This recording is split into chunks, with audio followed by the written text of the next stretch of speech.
Hello everyone, welcome to Better Picks.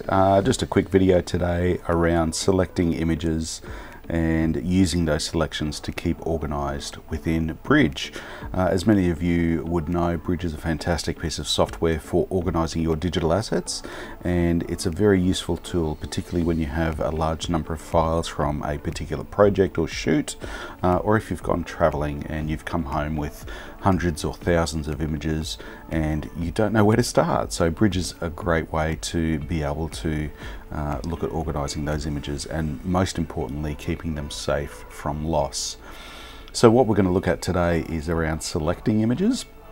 I've just got a sample file, or folder here I should say, called training files. There's just 8 images in there, but the process is exactly the same whether you have 8 or 10 or 10,000 images or 100 images, whatever it may be.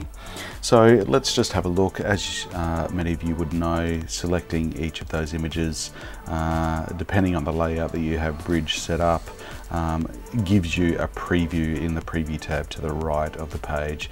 There's obviously, with Bridge and all of Adobe's software, a lot of different layouts that you can have and tabs open. We will be going through that in a separate video. However, today I just want to look at different ways of selecting different images. If we have a look down on the left hand side at the bottom, there's a tab called Filter, and you can see there's a whole bunch of different options there. Ratings, keywords, date created, aspect ratio, color profile, ISO speed ratings, and you can see all the other ones there as well.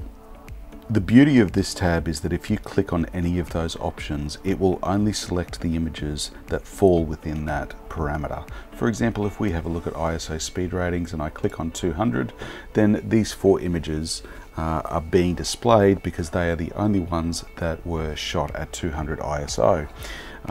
Very, very handy. Say for example, if you want to look at images from a particular camera, if we look at serial number and select the top one there, only 7 images are being displayed because they're the only images that were shot with a particular camera with that serial number that you can see there on the bottom left. If I unclick those, then we go back to all 8 images being displayed. You can also look at the images based on date created. So selecting the images that were photographed on the 19th of the 10th, 2017, you can see those 2 images which I photographed in the Himalaya are the only 2 images in this folder from that particular date. Now that's all very handy, but what if you want to make a selection of images and you only want to look at that selection? Say for example, if you come back from a shoot, you have 500 images and you pick 10 images that you want to print out. So what you can do is create your own selection. So you can see here with this particular image, there's 5 stars underneath, whereas the other images don't have that 5 stars underneath. So if we go back to that original, we can actually see the 5 stars, and if we hover over those 5 stars and click, we can give it a 2 or a 1-star rating or a 4-star rating, anywhere between 1 and 5. Now this means that if we select other images, we can also give that a 4-star rating, and this one a 4-star rating. So you can see we're starting to build up specific images that have a specific star rating. Where this is really handy is if we have a look at the filter on the left hand side, you can now select the images based on that star rating. So as I mentioned earlier, if you go through, you've shot 500 images or so, you want to pick 10 that specifically you want to print for an exhibition or some sort of showing, or even just print for your home, then you can give them a specific star rating. Click on that rating under the filter and they're the only images that will appear.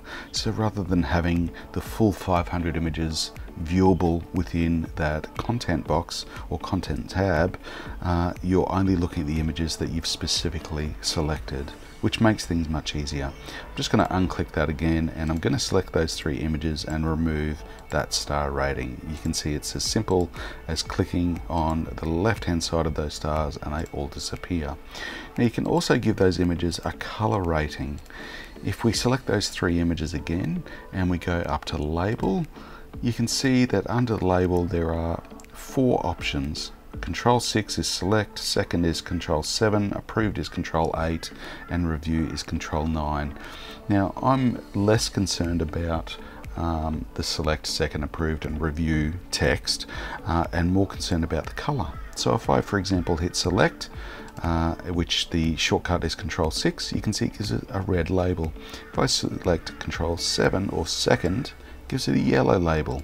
If I go to approved, a green, and review, turquoise.